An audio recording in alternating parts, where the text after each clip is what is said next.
Welcome to the Ben Daniel Podcast, where we're calling a spade a spade. Great day to be here with you. Geno Auriemma goes on a podcast and highlights the issue that so many people have with media in general.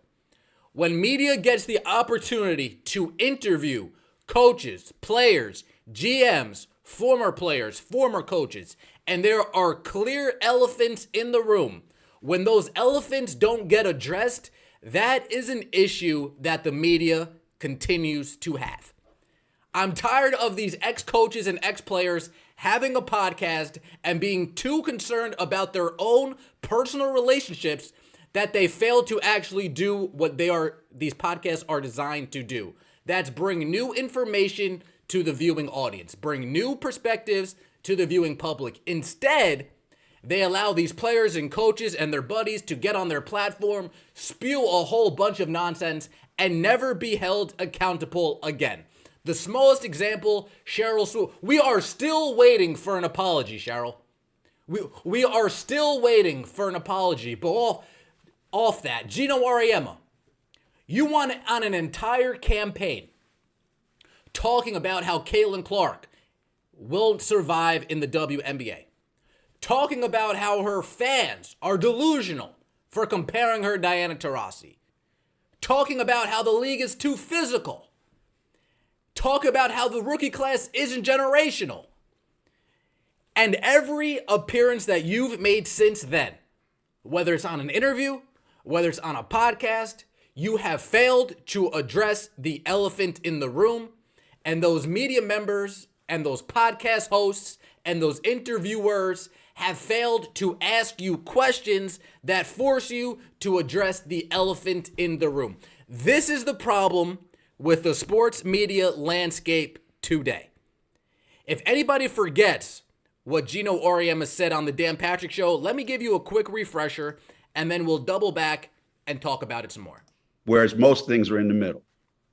If you're a college player and you're a great college player, like Caitlin was, the delusional fan base that follows her disrespected the WNBA players by saying she's going to go in that league and tear it apart. There were actually odds on she's third or fourth in betting odds on being MVP at the WNBA. These people are so disrespectful and so unknowledgeable and so stupid that it gives women's basketball a bad name.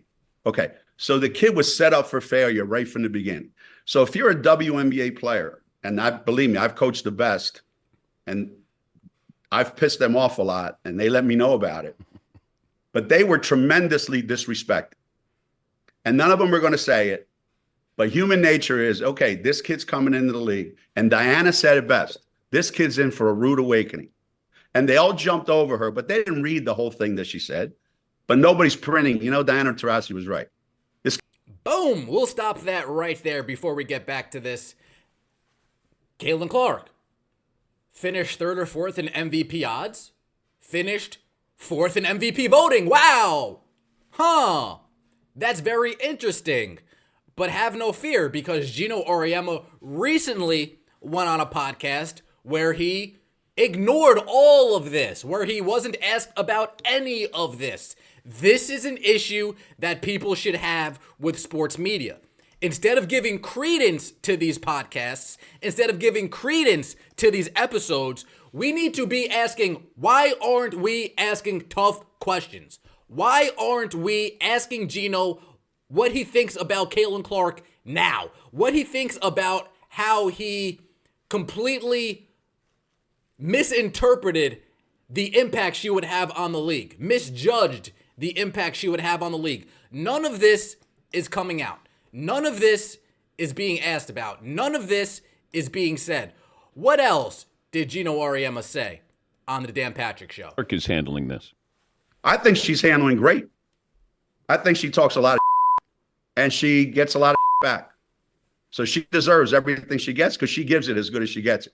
She's just not built for the physicality of this league. Yeah, and she's not quick enough to get away from the physicality.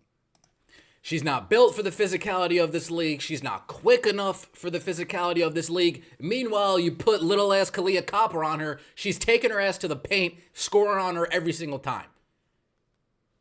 what are we actually talking about here? What are we actually talking about here? Now, this is Geno Auriemma's latest appearance on a podcast when he talks about Caitlin Clark talking trash, but because Caitlin Clark talks trash, now she can get targeted on the court. Very interesting perspective. I think one of the things that makes Caitlin Clark, who she is the way she is with people. She connects with people and people connect with her. Now, she talks a lot of shit on the court. All right. Believe me. When people talk about in WNBA, why are these people beating up Caitlin Clark? Because she talks a lot of shit on the court. All right. That's what makes her good. So she's not like this, angel walking around there and everybody else is beating her up. Nah, she's got a lot to say. She's a lot like Paige. Those guys have a lot to say. They just do it subtly and they're tough. And so, we need more of that. They're tough, but let's just gloss over that, shall we? Podcast hosts make a difference with Phil Martelli. Phil Martelli, an ex-basketball coach for the Michigan Wolverines and St. Joe's, I believe. Yeah, she's just tough. She talks trash. That's why she gets beaten up. Okay, wait, hold on, Geno. Before we continue, I see you're saying tough here, but in previous interviews, you mentioned how the league was too physical for her. You mentioned on how she's not able to get around the quickness of the defenders. Are you saying that you were wrong then, Geno? Are you saying that you were wrong? But you know what? You can address that at a later time. So she talks trash, so everybody now has a license to target her on the court? Is that what we're saying here? What about all the other bums in the WNBA that talk trash that don't get targeted on the... Oh, that they're not good. That's right. They all just talk trash, but they're not good. This is the part that we leave out of all of the Geno Auriemma being a delusional storyline that we are currently following. Tons of players in the league talk trash. None of them are as good as Caitlin Clark.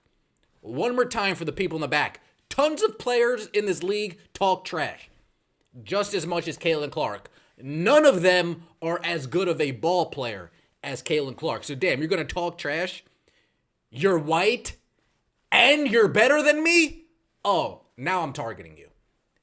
Now I'm Geno, do you think that has to do, not just because she talks trash, but you think that has to do with her skill set? There are a lot of players in the league that talk trash, Geno. This, again, folks, this is the issue with media today. They get people on their platform and they don't ask the hard questions. They get people on their platform and they don't hold people's feet to the fire. I'm not friends with any of these people, folks. I don't want to be friends with any of these coaches, any of these players, owners. I don't want to be friends with. Leave me alone. Oh, I really wish I could call her a sack of potatoes, but that's my friend right there. I really wish I can ask, what were you thinking when you made that statement? But that's my friend right there. And the two goofballs over here, Goofball 1 and Goofball 2, they're over here laughing it up. She talks trash.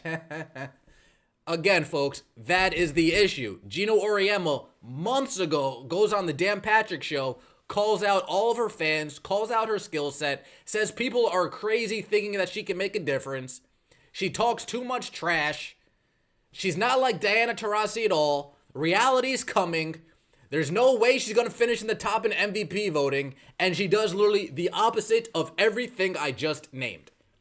Yet nobody asks Geno Auriemma about this when they get him on their platform. That is the issue that we have here.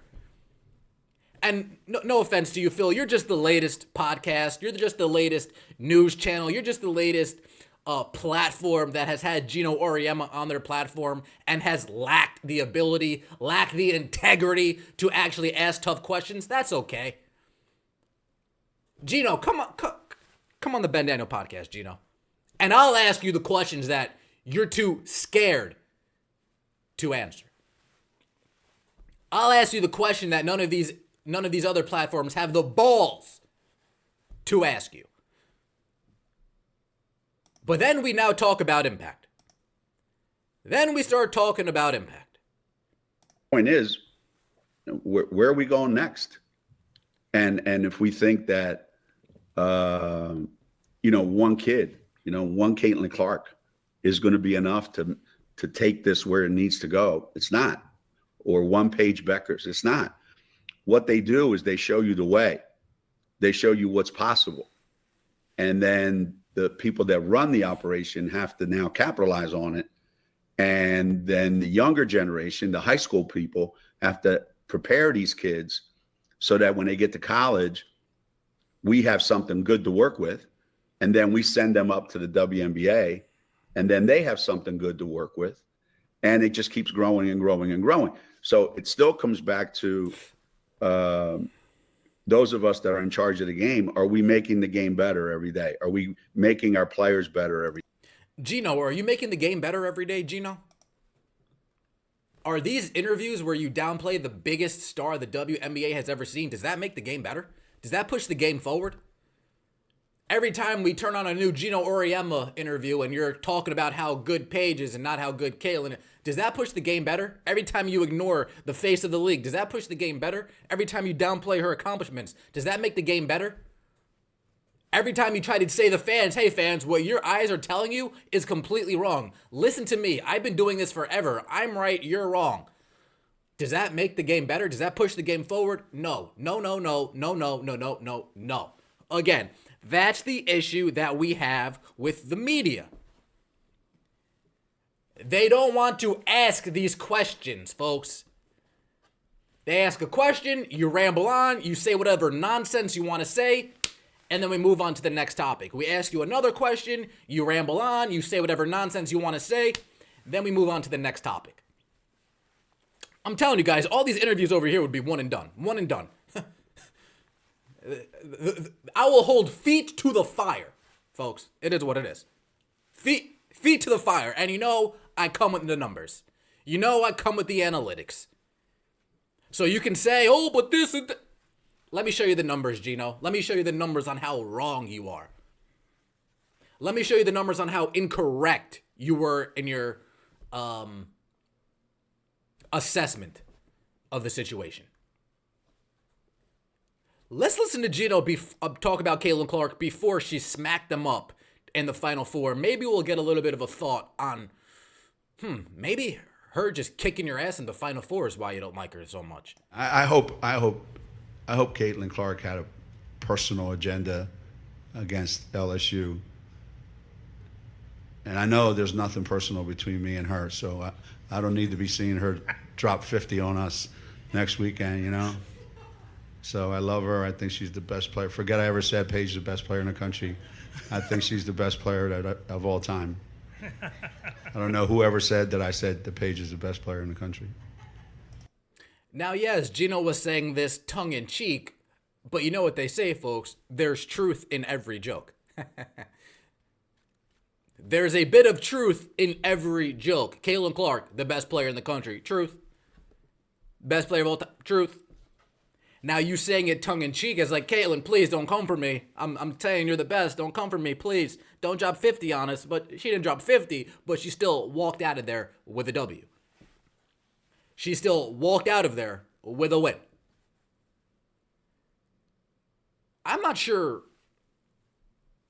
what Caitlin Clark did to Geno Auriemma, other than take the shine that he thought Paige was going to have, and it's all on Caitlin Clark.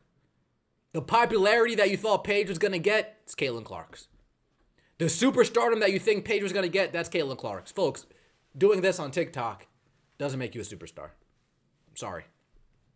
Being 23, beating on 18-year-olds doesn't make you a superstar. Sorry.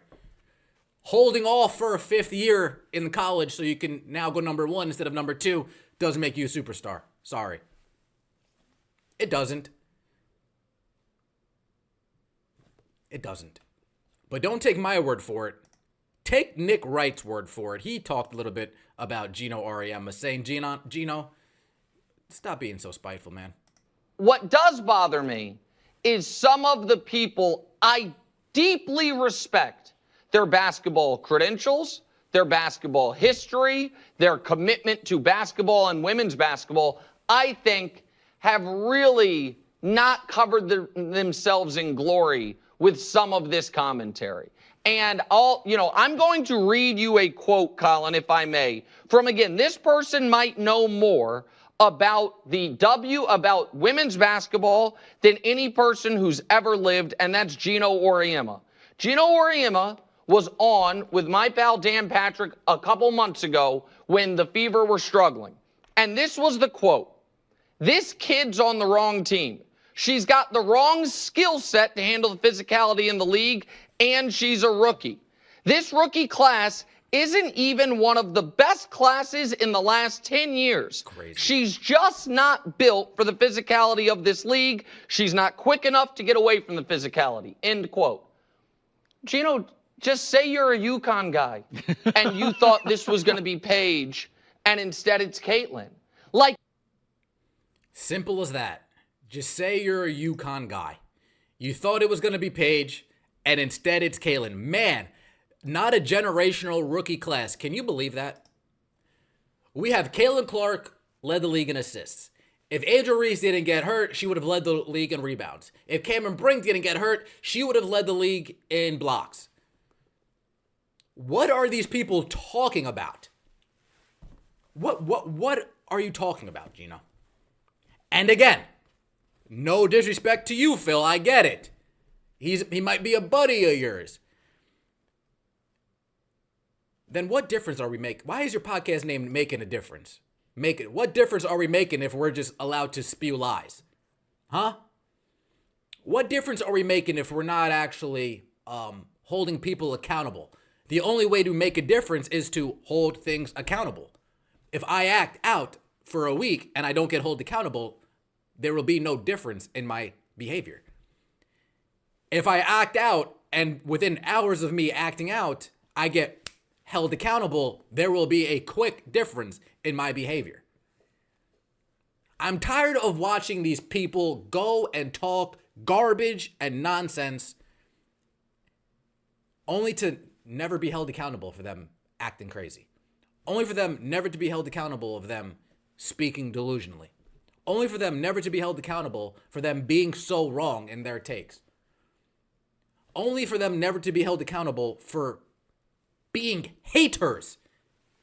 Now, hate is a strong word, but when we ignore facts, when we ignore numbers, when we ignore what our eyes are telling us, and our emotions and our heart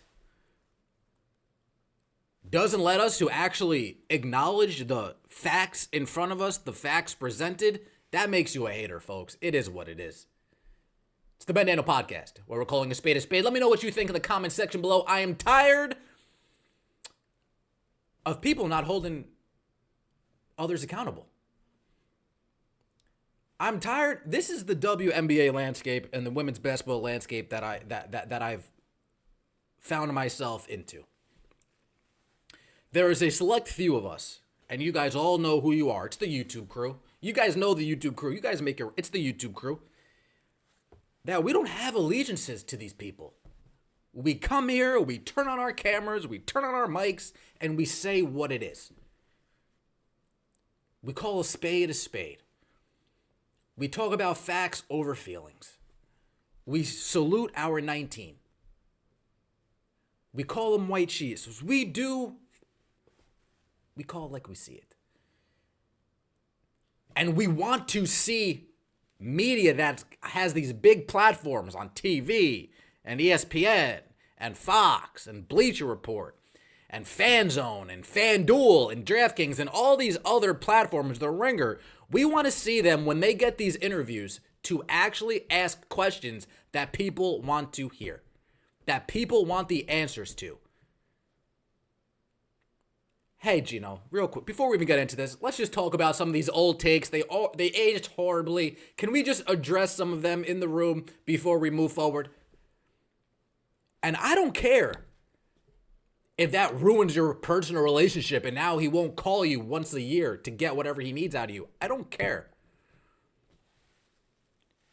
Fans want to know. The audience wants to know. Were you wrong? Yes or no? Let me know what you think in the comment section below. I appreciate all the support. As always, take it easy.